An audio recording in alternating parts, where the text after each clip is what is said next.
राष्ट्रपति राजपक्षे के महल में वो सारी सुख सुविधाएं तो हैं जो किसी भी देश के राष्ट्रपति के आवास पर होती हैं, लेकिन जब आप उस इमारत के दूसरे इलाकों में आते हैं तो ऐसी तस्वीरें दिखती हैं जो हैरत में डाल देती हैं। हम उसी इमारत में आए हैं और ये आपको दरअसल एक कमरा है, ये बेडरूम है, उसमें आपको ये अलमीरा दिख रही है, कबर्ड दिख रही है, लेकिन ये कबर्ड नहीं है। इस कबर्ड में फिल्मों की तरह अगर आप देखें, जैसे इस कबर्ड का ये दरवाजा खुलता है, यहाँ पर दरअसल एक बंकर है, ये पूरा एक सेफ हाउस है और इसका निर्माण इसी वजह से किया जाता है कि आपात स्थिति में राष्ट्रपति को यहाँ से निकालना हो या उन्हें सुरक्षित ले जाना हो। तो जैसे आप आते हैं बंकर में, ये देखिए बाईं तरफ सबसे पहले तो यहाँ एक लिफ्ट है। इस लिफ्ट में ये पहली मंजिल है, हम जहाँ ऊपर है, इसके नीचे जाने के लिए ग्राउंड फ्लोर है और इसमें एक साथ 3 लोग आ सकते हैं। जो मैं यहाँ देख पा रहा हूँ, मैं चाहूँगा कैमरा अंदर आए तो हम ये देख पाए। देखिए यहाँ पर लिखा हुआ है 3 लोगों की कैपेसिटी है, 200 किलो का भार ये लिफ्ट उठा सकती है।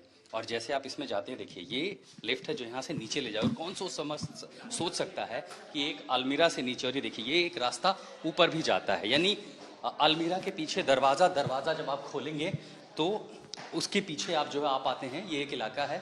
और जब हम ऊपर जा रहे हैं, ये सबसे पहले चलते हैं कि आखिर ये रास्ता जाता कहाँ है। लिफ्ट पहली मंजिल पर आती है और जब आप यहाँ आते हैं, देखिए लिफ्ट यहाँ आती है, ये लिफ्ट यहाँ पे खुलेगा और इसकी भनक भला किसको हो सकती है। और जब आप यहाँ आते हैं लिफ्ट से इस कमरे में, तब आपको राष्ट्रपति आवास में ये गोपनीय कमरा दिखाई पड़ता है। यानी ऐसी स्थिति में राष्ट्रपति को अगर रहना हो या सबसे बचकर, तो ये देखिए बड़ा सा टेलीविजन है। हालांकि प्रदर्शनकारी यहाँ तक पहुँचे थे तो इसको चकनाचूर कर दिया गया है।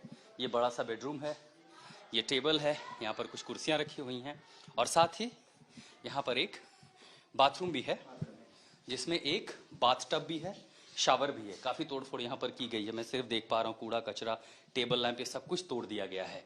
तो ये राष्ट्रपति को विशेष स्थिति में, सुरक्षा की स्थिति में इस तरह के कमरों का निर्माण किया गया है। अब आपको नीचे लिए चलते हैं। ये एक सेफ हाउस हम कह सकते हैं, जो कि एक सीक्रेट टनल की तरह है, जो कि बंद कमरे के पीछे अलमारी से नीचे जाते हुए जब आप इस टनल में आते हैं, हमने पहली मंजिल देखी और इसके बारे में जानकारी किसी को नहीं हो सकती क्योंकि इसका रास्ता ही अलमारी के पीछे बनाया गया है। अब देखिए बहुत सारे लोग हैं जो उत्सुक हैं ये जानने के लिए कि आखिर ये रास्ता जाता कहाँ से है। तो अब हम ग्राउंड फ्लोर से और नीचे जा रहे हैं। इसे एक आप सुरंग की तरह समझिए कि पूरी तरह डिज़ाइन किया हुआ, बनाया गया एक सुरंग। और यहाँ आने के बाद ये एक बड़ा सा दरवाज़ा हमें दिखाई पड़ता है। ये एक बड़ा दरवाज़ा है जो बाहरी हिस्से में, यानी राष्ट्रपति भवन से बाहर की ओर निकलता है। यहाँ पर देखिए लाइट की व्यवस्था की गई, हालांकि तोड़फोड़ के बाद बहुत कुछ बचा नहीं है।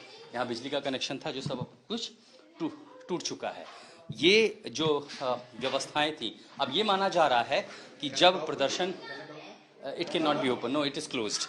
तो जब राष्ट्रपति यहाँ पर थे और ये माना जा रहा है कि जब प्रदर्शनकारी उग्र हो रहे थे, राष्ट्रपति भवन की ओर बढ़ने लगे थे, तब इंटेलिजेंस को ये पता चला कि शायद वो इस बार राष्ट्रपति भवन के भीतर भी घुस सकते हैं। और ऐसी स्थिति में गोटाबाया राजपक्षे और उनके परिवार को यहाँ से इसी सीक्रेट रास्ते से निकाला गया। जो सबसे पहले अपने इस कमरे में आए, उनके कमरे के पीछे ये जो दरवाज़ा है, यहाँ से लाते हुए नीचे भूमिगत मार्ग से उन्हें यहाँ से बाहर निकाला गया होगा।